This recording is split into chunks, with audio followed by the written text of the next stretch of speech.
नमस्कार, मैं हूं रवि अवस्थी और मेरे साथ हैं सैयद मुर्तज़ा।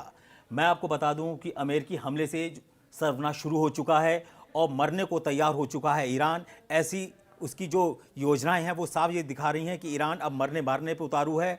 और इसकी आप इसी से अंदाज़ा लगा सकते हैं कि इस समय इजराइल पूरा सायरन से गूंज रहा है। पूरा ईरान जो ईरानी मिसाइलें हैं वो पूरे इजराइल के अंदर तबाही मचाने की कोशिश में लगी हुई हैं सुबह से ही। और मैं आपको बता दूं कि जो हालात अभी चल रहे हैं उसके हिसाब से ईरान को बेशक बहुत भयंकर नुकसान हुआ है। उसके 3 एटमी ठिकानों को तबाह करने का दावा अमेरिका की तरफ से किया जा रहा है और इजराइल इस समय बेहद खुश है, गदगद है कि आखिरकार ट्रंप ने वो काम कर दिखाया जिसके लिए नेतन्याहू पिछले 1 हफ्ते से बहुत ज़्यादा परेशान थे।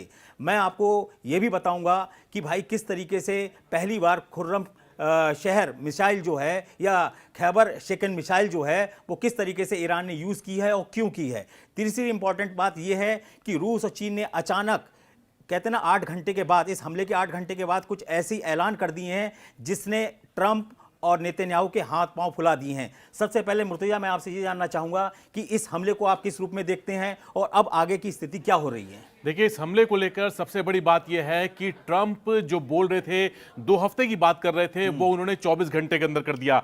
और इस बात के जो इम्कान थे वो हमें नजर आ रहे थे पिछले 1 दिन में या 2 दिन में जिस तरह की चीजें बदली थी पूरे पश्चिम एशिया में, अमेरिका की मूवमेंट जिस तरह हुई थी, तो उससे लग रहा था कि ईरान पे हमला होने वाला है। बस ये है कि किस वक्त हमला करेगा, अमेरिका हमला करेगा। और जिसके बाद जो है जब B-2 बॉम्बर जब लॉन्च किए गए अमेरिका से और वो बहुत ही लंबी उड़ान के बाद ईरान के करीब पहुंचे और रात में जिस तरह ये ऑपरेशन हुआ है, इसका नाम है मिडनाइट हैमर।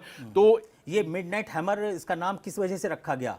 एक हथौड़ा, एक कहते नहीं आधी रात में एक जबरदस्त हथौड़े जैसा प्रहार। हाँ, आगे बोलिए। देखिए, मिडनाइट हैमर इस तरह इसलिए रखा गया क्योंकि जो टारगेट पे जिस तरह का वार करना था, जिस तरह की जरूरत थी, वो किसी हथौड़े से कम नहीं है। क्योंकि 100 मीटर की गहराई में पहाड़ में अगर कोई परमाणु ठिकाना है और ईरान ने उसको बहुत मेहनत से कई सालों में तैयार किया है और उसकी सही लोकेशन जो है वहां पर कहां पे हमला करना है, किस तरह का हमला करना है, और अब जो हमला किया गया है वहां पर उसको कामयाब बता रहा है अमेरिका। तो ये अपने आप में, अगर अमेरिका सही है, अगर ये अटैक कामयाब हुआ है, तो वाकई ये मिडनाइट हैमर था। फोर्दो के बारे में बताइए। जो फोर्दो पे फोकस करके पूरा जो हैमर अटैक किया गया है, हैमर उसी वजह से रखा गया है। फोर्दो इतना इंपॉर्टेंट क्यों था ईरान के लिए और अमेरिका क्यों कह रहा है कि अब हमने ईरान को पूरी तरीके से पछाड़ दिया है या डरा दिया है, जबकि हकीकत में रशिया का दावा कुछ और है। पहले आप ये बताइए फोर्दो इतना इंपॉर्टेंट क्यों था। देखिए, फोर्दो वो जगह है, ईरान से करीब 250 किलोमीटर वो दक्षिण पश्चिम में है। कुम अगर जो शहर है उनका दक्षिण में, उससे वो पश्चिम की तरफ है। अब फोर्दो वो जगह है जहां पर यूरेनियम के संवर्धन की सबसे बड़ी जो फैसिलिटी ईरान ने तैयार की थी पिछले कुछ सालों में। और बताया जा रहा है कि यहां पर करीब 3000 से ज्यादा सेंट्रीफ्यूज थे। मतलब कि वो इक्विपमेंट, वो चीज जिससे यूरेनियम को और शुद्ध किया जाता है। और अमेरिका या इजराइल का कहना था कि इसी के जरिए ईरान जो है परमाणु बम बना रहा है और बहुत जल्दी वो बना लेगा। अब सवाल है कि फोर्दो पे जो अटैक हुआ है, क्या उससे ईरान रुक जाएगा? क्या उसका परमाणु कार्यक्रम रुक जाएगा? क्या यह हमला कामयाब हुआ है कि नहीं? अब जिस गहराई पे जाके हमला हुआ है, कहा जा रहा है कि 12 GBU-57 बॉम्ब मारे हैं। अब 12 बम का GBU-57 का जो वजन है वो करीब 14,000 किलो, हाँ, या 30,000 पाउंड, हाँ, 13,600 किलो है इसका। हाँ। अब सोचिए 12 बम गिराए गए, तो 12 बम समझ लीजिए कि करीब करीब ये 1,60,000 किलो जो बम है वो एक जगह पे गिराया गया। लेकिन जो हम ओपन सोर्स इंटेलिजेंस की जो अभी जो सैटेलाइट तस्वीरें आ रही हैं उसको लेकर सवाल खड़े हो रहे हैं और उसको लेकर उससे बड़ा सवाल जो है रूस ने खड़ा कर दिया है। हमने दिमित्री मेदवेदेव की बात देखी। आप बताइए कि ये दिमित्री मेदवेदेव ने क्या बहुत बुनियादी बात कह दी है जिसकी वजह से ट्रंप के दावे जो है लग रहा है कि खोखले साबित हो रहे हैं। देखिए, पहले आप ये जान लीजिए कि दिमित्री मेदवेदेव जो हैं वो पुतिन के बेहद करीबी या कहें उनका राइट हैंड है। दूसरा, जो रूस की सुरक्षा परिषद है उसके उपाध्यक्ष हैं, यानी कि जो बड़े बड़े फौजी फैसले होते हैं वो दिमित्री मेदवेदेव लेते हैं। दिमित्री मेदवेदेव पिछले 2 घंटे से, मैं आपको बता रहा हूं, पिछले 2 घंटे से अमेरिकी हमले की खिल्ली उड़ा रहे हैं और बोल रहे हैं कि तुम्हारे जो परमाणु बम थे 30,000 पाउंड के या 14,000 किलो के, वो छोटे छोटे पटाखे साबित हुए हैं, उन्होंने फोर्डो को नुकसान नहीं पहुंचा पाया है। इतने दावे के साथ कह रहे हैं और उसको ट्वीट कर रहे हैं, अपने एक्स पे लिख रहे हैं कि आपके जो बॉम्ब थे वो ईरान की न्यूक्लियर फैसिलिटीज को तबाह नहीं कर पाए हैं। नतांज और इफ्सान और उसके अलावा जो फोर्डो, जो कहते हैं ना मेन उनका टारगेट था, उसको वो तबाह ही नहीं कर पाए हैं। दिमित्री मेदवेदेव खुल के बोल रहे हैं और उन्होंने यहां तक बोल दिया है कि आप देखिएगा कि ईरान अपना परमाणु कार्यक्रम नहीं रोकेगा। इसके अलावा उन्होंने यह भी बोल दिया है कि अब रूस जो है वो हर हालत में ईरान को अपने वॉर हेड्स देगा, यानी कि ऐसे बॉम्ब्स देगा या ऐसे बारूद या ऐसी मिसाइलें देगा जो इजराइल के लिए और अमेरिका के लिए बहुत भारी साबित हो सकती हैं। मैं आपसे अगला सवाल करूंगा कि इजराइल पे जो एक नई मिसाइल का इस्तेमाल किया है ईरान ने, उसके लेके बहुत ज्यादा चर्चा है। लोग कह रहे हैं कि भाई ये जो मिसाइल है ईरान की, उसने भयंकर तबाही मचाई है। ये खैबर शिकन मिसाइल है। अब खैबर शिकन मिसाइल जो है ईरान ने पिछले कुछ सालों में तैयार की है। अब ये मिसाइल इतनी खतरनाक है कि इसको रोकना बहुत मुश्किल है। तेल अवीव में जो हमने तस्वीरें देखी हैं, जिस तरह की तबाही हुई है, और वहां पर नेज़ियोना नाम की एक जगह है जहां पर ईरान का दावा है कि इजराइल जो है वहां पर जैविक और रासायनिक हथियार जो है वो उसकी बड़ी फैसिलिटी थी जिसको ईरान ने उड़ाया है। अब इस जगह को बचाने के लिए इजराइल ने कोशिश तो की होगी, उसके सभी तरह के जो मल्टी लेयर एयर डिफेंस या मिसाइल डिफेंस सिस्टम है वो उसने एक्टिव किए होंगे, लेकिन यह मिसाइल नहीं रुकी और एक बड़े पैमाने पर तबाही हुई है। हमने देखा है, जो तस्वीरें हैं उससे लगता है कि जो इलाका है वो कुछ कुछ गाजा जैसा नजर आ रहा है। लेकिन अब यह है कि सवाल है कि इस मिसाइल का इस्तेमाल अभी क्यों किया गया, क्योंकि पिछले 500 मिसाइल हम देखा है कि पिछले 13 जून के बाद से 500 से ज्यादा मिसाइल मारी है ईरान ने। तो अब इसने खैबर शिकन का अब इस्तेमाल क्यों किया, इसका एक मैं थोड़ा एक ऐतिहासिक बात है, मैं बताना चाहूंगा। आप गूगल भी कर सकते हैं और इसे और बेहतर तरीके से समझेंगे। मैं कोशिश करूंगा, कब वक्त कम है तो मुख्तसर से बहुत जल्दी बताता हूं। देखिए, जब पैगंबर मोहम्मद जो थे अपने वक्त में मदीने से, मतलब कि मदीना शहर है सऊदी अरब में, उससे 150 किलोमीटर उत्तर में एक जगह थी खैबर। अब खैबर में किला था, उस किले में एक मरहब नाम का एक बादशाह कह लीजिए या वहाँ का जो लोकल वॉरलॉर्ड था, उससे उनकी जंग होती है। अब खैबर को एक ऐसा किला के बारे में माना जाता था जिसको कोई तोड़ नहीं था। मतलब कि ये समझ लीजिए कि उस जमाने के जो भी वहां पे कबीलाई जो भी नेता होते थे, अगर युद्ध होता था तो वो खैबर को कोई नुकसान नहीं पहुंचा पाते थे। और पैगंबर मोहम्मद जो थे, इस्लाम जो प्रॉफिट हैं, वो जब अपनी वहां पे फौज लेके गए, करीब 1800 से 2000 लोग थे, उनके सैनिक थे, जबकि जो मरहब था उसके पास करीब 10,000 सैनिक थे। लेकिन इस युद्ध में जो पैगंबर मोहम्मद के जो आगे चल के जो चौथे खलीफा बने और शिया मुसलमानों में जो पहले इमाम कहे जाते हैं, इमाम अली, हज़रत अली जिन्हें कहते हैं, उन्होंने उस खैबर के दरवाजे को उखाड़ फेंका था। तो ये एक बहुत ही सिंबॉलिक नाम है ईरान की मिसाइल का, जिसको बताया गया है कि इजराइल के खिलाफ हमने खैबर शिकन मिसाइल इस्तेमाल की है। तो ये ईरान जो है इस वक्त उसी खैबर के बारे में याद दिलाना चाहता है। मैं आपको बता दूं, 2-3 चीज़ें बड़ी इंपॉर्टेंट हैं।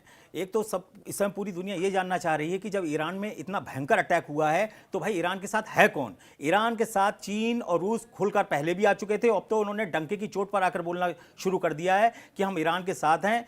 और सबसे बड़ी इंपॉर्टेंट बात है कि उन्होंने सबसे बड़ा सवाल अमेरिका के उस हैमर, जो ऑपरेशन हैमर उन्होंने चलाया, उसी के ऊपर उन्होंने सवाल उठा दिए कि ये तो बिल्कुल फुस साबित हुआ, ये फोर्डो को तबाही नहीं कर पाया। तीसरी इंपॉर्टेंट बात ये है कि ट्रंप, यानी कि क्रेमलिन के जो प्रवक्ता हैं, उन्होंने बोल दिया है कि ट्रंप से पुतिन की कोई फोन पे नहीं बात होगी, ना ही किसी तरीके की मीटिंग होगी, क्योंकि पुतिन ने बिल्कुल एकदम साफ बोला है कि अगर आपने हमारी बात नहीं मानी तो फिर ठीक है, अब हम आपसे कोई बात नहीं करेंगे, अब आपको जंग का फैसला जंग के मैदान में ही कर लो, आप इजराइल की तरफ से हेल्प करो और अब हम ईरान की हेल्प करेंगे। इसका सबसे जीता जागता जो सबूत सामने आया है वो ये आ रहा है कि कल सुबह तक हर हालत में ईरान के विदेश मंत्री अब्बास अगारची रूस पहुंच जाएंगे, उनकी पुतिन के साथ मीटिंग है। दावे ये किए जा रहे हैं कि इस मीटिंग के बाद रशिया पूरी तरीके से खुलकर ये कहते हैं ना, पश्चिमी एशिया की जंग में कूद पड़ेगा। इसके 2-3 उदाहरण आपको और बता दूं। सऊदी अरब ने, जो कहते नहीं कि अमेरिका का पिछलग्गू है, या उसका चमचा है,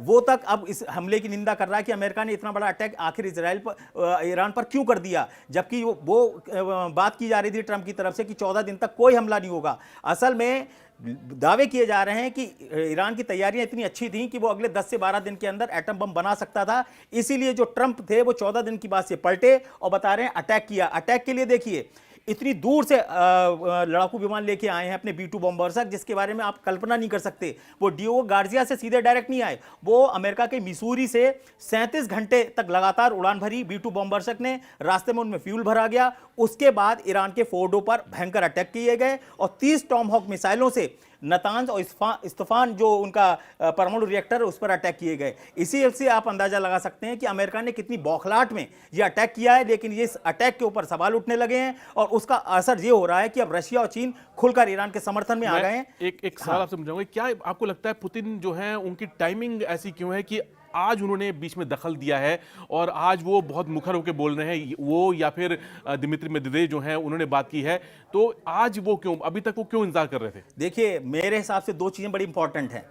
पुतिन ये देखना चाह रहे थे कि जिस देश की हम हेल्प कर रहे हैं, जिस देश की जनता की हम हेल्प कर रहे हैं, जिस देश के लीडर्स की हम हेल्प कर रहे हैं, क्या वो इतने सक्षम हैं एक लंबी लड़ाई लड़ने के लिए तैयार। क्योंकि अभी तक ये अनुमान लगाया जा रहा था कि जो रशिया है, वो जो अमेरिका और इजराइल हैं, वो मिलकर वहां तख्ता पलट करा देंगे खामनेई का। 86 साल के खामनेई जैसे ही वहां से हटेंगे, वहां एक नया सत्ता परिवर्तन होगा, वो अपने हिसाब से लोगों को वहां बैठा लेंगे और सब मामला खत्म हो जाएगा। लेकिन ऐसा कुछ नहीं दिखाई दिया। रशिया को भी डाउट था, रशिया को लग रहा था कि शायद सीरिया जैसा हो जाए कि बशर अल असद जैसे हमारे यहाँ दामाद बने बैठे हैं, ऐसी हो सकता है हमें खामनेई को या बाकी नेताओं को अपने यहाँ दामाद बनाना पड़े। लेकिन हुआ उल्टा। ईरान की जनता ने ऐसा जबरदस्त साथ दिया है खामनेई का कि खामनेई को भी शायद उम्मीद नहीं होगी कि लोग उनसे इतना ज्यादा प्यार या मोहब्बत करते हैं ईरान के अंदर। ये एक तरह से इतना बड़ा उलटफेर है कि इनको उम्मीद नहीं थी और ईरान की जनता जिस तरह सड़कों पर आई है, जिस तरह के हम पहले बात करते थे कि ईरान में वहां की सरकार के खिलाफ प्रदर्शन हो रहे हैं और महिलाएं प्रदर्शन कर रही हैं, अब वही महिलाएं जो हैं वो चाहती हैं कि ईरान जो है वो इजराइल को सख्त से सख्त जवाब दे। और जब भी ईरान की तरफ से मिसाइल इस तरह की फायर की जाती हैं तो हमने देखे हैं कई वीडियो ऐसे हैं जिसमें महिलाएं जो हैं वो खुशी मना रही हैं। ये चीज मैं अभी आगे मैं अपने कंप्लीट कर देता हूं। मुर्तजा ने एक बड़ा अच्छा सवाल पूछा कि भाई इतने दिन तक वो क्यों चुप रहे। यहां पे जैसी साबित हुआ पुतिन के सामने कि भाई पूरा ईरान एकजुट है, उनका हौसला दुगना हो गया। हौसला इसलिए दुगना हो गया कि बशर अल असद के समर्थन में जनता सड़कों पे नहीं उतरी थी, यहां उल्टा हो चुका है। तीसरी इंपॉर्टेंट बात है कि ईरान ने जो अपनी मिसाइलों का इस्तेमाल किया वो बड़ा सटीक किया है। कुछ खुफिया रिपोर्टों में दावा किया गया है कि जानबूझकर 526 मिसाइलें कल तक मार चुका था ईरान, आज की छोड़ दीजिए, आज 40 मिसाइलें मार चुका है अब तक, अभी हो सकता थोड़ी देर में और मार दे, कोई ठीक नहीं। और सारी बैलिस्टिक मिसाइलें मारी गई हैं जो आज मारी गई हैं। तीसरी इंपॉर्टेंट उसके अंदर ये बड़ी इंपॉर्टेंट चीज है कि उसने जानबूझकर ऐसी मिसाइलें मारी जो इजराइल में बहुत ज्यादा अंदर जाके तबाही न मचाएं। वो ये दिखाना चाह रहा था कि देखिए अभी हमारी जो पावर है वो मिसाइलों की ऐसी है कि आप उसको डिटेक्ट कर सकते हो। ये ईरान की एक बहुत बड़ी चाल थी। तीसरी इंपॉर्टेंट बात ये है कि ईरान ने ये अमेरिका के अड्डों पे अटैक नहीं किया भाई। सुबह 4:30 बजे अटैक हुआ और 4 घंटे के बाद इजराइल पे अटैक किए, लेकिन आसपास जो पश्चिमी एशिया में अमेरिका के अड्डे थे वहां एक भी ईंट तक नहीं फेंकी, पत्थर तक नहीं फेंका ईरान ने। क्यों नहीं फेंका? वो अमेरिका को दिखाना चाहता है कि तुम ये सोच रहे हो कि मैं तुम्हारे यहाँ अटैक करूंगा, मैं तुम्हारे यहाँ अटैक नहीं करूंगा। अगर मैं तुम्हारे अड्डे पश्चिमी एशिया के अड्डों पर अटैक करूंगा तो उसका मतलब है उसे कतर पर भी अटैक करना पड़ेगा, सऊदी अरब पे भी अटैक करना पड़ेगा। और ऐसी स्थिति में ईरान की स्थिति बहुत खराब हो जाती। उसने अटैक ही नहीं किया, उसने उठा के इजराइल पर पूरा फोकस कर दिया। अब क्या होगा, मजबूरी में अमेरिका उन्हीं अड्डों से, सऊदी अरब से या कतर से जब अटैक करेगा ईरान के ऊपर, तब ईरान उठा के अटैक करेगा कतर पे, सऊदी अरब पे। उसके बाद वो बोलेगा कि आप अपने यहां से इनके अड्डे को हटाओ वरना आप भी अब बर्बाद हो जाओगे इस आग में। ऐसी स्थिति में पुतिन की स्थिति बड़ी मजबूत है। वो जानते हैं कि मिडिल ईस्ट का पूरा खेल बिगड़ चुका है। अमेरिका ने ट्रंप ने बौखलाहट में एक ऐसा कदम उठाया है जिसने पूरे पश्चिमी एशिया को परमाणु जंग में झोंकने का काम कर दिया है। हालांकि जो नेतन्याहू हैं प्रधानमंत्री, वो बेहद गदगद हैं। ये बताइए ये इतना गदगद कैसे है नेतन्याहू? ऐसा क्या हो गया है ईरान में के अंदर जो नेतन्याहू इतने ज्यादा गदगद है? नेतन्याहू का मकसद पूरा हो गया है। नेतन्याहू चाहते थे कि किसी भी तरह ट्रंप या अमेरिका इसमें एंट्री कर ले और उनकी जान छूटे और आगे ईरान से अमेरिका निपटे। लेकिन अब यह है कि ईरान की स्ट्रेटजी जो है वो चौंकाने वाली है। हम पहले देख रहे थे या सुन रहे थे, वहां से जिस तरह के बयान आ रहे थे उसमें था कि अगर अमेरिका इसमें शामिल हुआ तो हम उसके हर अड्डे को जलाकर राख कर देंगे। लेकिन अभी तक ईरान ने अमेरिका के 40 जो अड्डे हैं उनमें से किसी पे भी कहीं भी अटैक नहीं किया। मतलब यूएस इंटरेस्ट पे कोई भी अभी तक वार नहीं किया गया क्या है। ये भी एक स्ट्रेटेजी हो सकती है जानबूझकर ईरान नहीं कर रहा है? बिल्कुल हो सकती है। वो कह रहा है भाई अभी हम या कैपेबिलिटी नहीं है इतनी कि वो ना कर पाए? अगर वो 2000 किलोमीटर की मिसाइल इजराइल पे मार रहा है तो 800 किलोमीटर की मिसाइल जो सऊदी अरब है या फिर कतर है या फिर यूएई है, बहरीन है, कुवैत है, वहां क्यों नहीं मार सकता? वो बिल्कुल मार सकता है। लेकिन अभी ईरान जो है वो कई फ्रंट नहीं खोलना चाहता। वो अभी 1-to-1 इजराइल से डील करना चाहता है और उसे दिख रहा है कि इजराइल के पास उसकी मिसाइलों का कोई जवाब नहीं है, चाहे वो अमेरिका के मिसाइल डिफेंस सिस्टम हो या उसके अपने मिसाइल डिफेंस सिस्टम हो, एरो जैसे, जिसकी हमने खबर सुनी थी कि उसके इंटरसेप्टर जो मिसाइल्स हैं वो भी खत्म हो गए हैं। कुछ दिन में मुमकिन है 8 या 10 दिन के ही बचे हैं मुश्किल हाँ, से। और मुमकिन है कि वो आउट ऑफ मतलब स्टॉक हो जाए। तो तब जो है इजराइल के ऊपर ईरान जो है वो मन माफिक अटैक कर पाएगा। इसी का ईरान इंतजार कर रहा है। अब जो उसने अभी तक मिसाइल उसने दागी, हम जैसे खैबर शिकन की बात की, अब खैबर शिकन की रेंज जो है 1450 किलोमीटर है और इसमें 500 किलो का वॉरहेड लगता है। लेकिन इसकी सबसे जो ट्रम्प कार्ड जो है ईरान की मिसाइल, वो है खुर्रम शहर 4। अब खुर्रम शहर 4 या 4 को बताएं तो ये मिसाइल ऐसी है जिसमें 1500 किलो का वॉरहेड लगता है। अब सोच लीजिए कि अभी 500 किलो का वॉरहेड जो है तेल अवीव का यह हाल कर रहा है। अगर उससे 3 गुना वॉरहेड होगा तो तेल अवीव का क्या हाल होगा? क्या हाल होगा? एक चीज आपको बताएं, वास्तव में हाइफा और तेल अवीव में बहुत ही बुरी तस्वीरें सामने आ रही हैं और बहुत सी तस्वीरों को सामने लाया भी नहीं जा रहा है क्योंकि बहुत ज़्यादा तबाही हुई है। जो फिलिस्तीन का वेस्ट बैंक का इलाका है जहाँ पे इजराइल के कुछ अड्डे बताए जाते हैं, वहाँ पर भी मिसाइलें बिल्कुल पिन पॉइंट अटैक कर रही हैं। अब देखिए, रूस और चीन की सहायता देने से ईरान को 2 फायदे होंगे। एक तो उसको रियल टाइम अपनी मिसाइल्स के लिए लोकेशन और डिग्री डिस्टेंस मिलेगा कि कहाँ पर मुझे कैसा अटैक करना है। तीसरी इंपॉर्टेंट है कि जो चीन के युद्धपोत अरब सागर में पहुँच चुके हैं, वो आसपास हैं ईरान के, वो उसको जासूसी सपोर्ट पूरा करेंगे कि कहाँ से कौन सा अटैक तुम्हारे ऊपर हो सकता है। एक चीज आपको इंपॉर्टेंट बता दें कि अमेरिका ने इतने बड़े अटैक करने के लिए 125 से ज्यादा फाइटर जेट्स का इस्तेमाल किया है और आप इसी से अंदाजा लगाइए कि 125 फाइटर जेट्स का इस्तेमाल, बॉम्बर्स का इस्तेमाल हुआ। उसके बाद भी ये अब मीडिया में ही सवाल उठा रही है, अमेरिकी मीडिया ही सवाल उठाने लगी है कि आपके जो हमले हैं वो नाकाम साबित हो रहे हैं, ऐसी रिपोर्ट्स आ रही हैं। और रशिया तो खुलकर खिल्ली उड़ा रहा है कि भैया आपका जो फोर्डो है वो पूरी तरह से सुरक्षित है क्योंकि पहले ही वो यूरेनियम जो उसका प्रोडक्ट थे मेन, वो सब पहले ही निकाल चुका था। स्थिति बड़ी भयानक हो चुकी है। अब ये बताइए कि यहाँ पे इजराइल फंसा हुआ है या ईरान फंसा हुआ है या पूरा पश्चिमी एशिया फंस गया है? पूरा पश्चिम एशिया फंसा हुआ है, लेकिन ईरान को जवाब देना पड़ेगा अमेरिका का। और अमेरिका ईरान में इजराइल से बड़ा दुश्मन माना जाता है, तो अमेरिका को वो जवाब नहीं देगा ऐसा मुमकिन नहीं है। उसको आज नहीं तो कल अमेरिका को जवाब देना पड़ेगा। लेकिन एक खबर ये भी आई है कि ट्रंप ने कह दिया था कि भाई हम जो है ईरान में कोई सत्ता उखाड़ना नहीं चाहते, हम वहाँ पे तख्ता पलट नहीं करना चाहते, हम सिर्फ यहीं पे अटैक करेंगे और बस इतना काफ़ी रहेगा। तो पता नहीं क्या ये ट्रंप और ईरान की कोई अंडरस्टैंडिंग हो सकती है?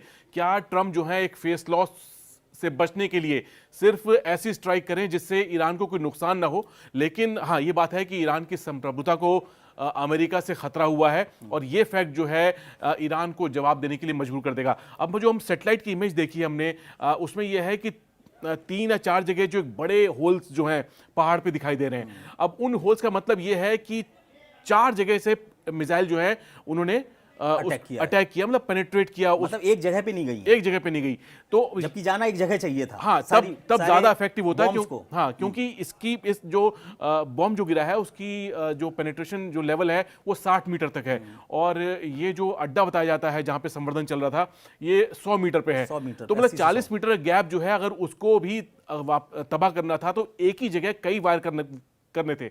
अब अगर 3 जगह वॉर किए हैं तो इसका मतलब है कि या तो अमेरिका की इंटेलिजेंस बहुत अच्छी है कि उसको मालूम है कि किस डेप्थ पे कौन सी जगह है, उसने वो तबाह कर दिए हैं। लेकिन अगर ऐसा नहीं है और जैसे कि रूस की तरफ से बातें आ रही हैं कि भाई वो अमेरिका के इस मिशन पे मिडनाइट हैमर पर सवाल उठा रहे हैं, तो ये अब अमेरिका इसको कैसे टैकल करता है ये देखना होगा, क्योंकि उसके पास ग्राउंड बेस्ड इंटेलिजेंस नहीं है अभी तक। बस आप ऐसे समझ लीजिए कि 13 जून से लेकर 17 जून तक ईरान की बहुत पिटाई हुई। इजराइल ने खूब अच्छे से मारा, खूब सारे कमांडर मारे, खूब सारे परमाणु वैज्ञानिक मारे। लेकिन 17 तारीख के बाद से ईरान ने जिस तरीके का पलटवार किया है वो बहुत कुछ सोचने समझने को मजबूर कर रहा है। आखिर ईरान मरने मारने पर उतारू क्यों है? और इसीलिए इस वक्त पूरा इजराइल जो है, वहां की जो जनता है वो बंकरों के अंदर बैठी हुई है, क्योंकि इतनी ज्यादा मिसाइलें अटैक हो रहे हैं कि इजराइल उनको इंटरसेप्ट नहीं कर पा रहा है। अब हम इसको यहां पे समाप्त करते हुए ये आपसे कहने चाह रहे हैं कि ये जो अभी ईरान पे अटैक हो रहा है, इसमें रशिया और चीन का आ जाना उसको एक तरीके से ऑक्सीजन देने जा रहा है। असली लड़ाई वास्तव में अब शुरू हुई है,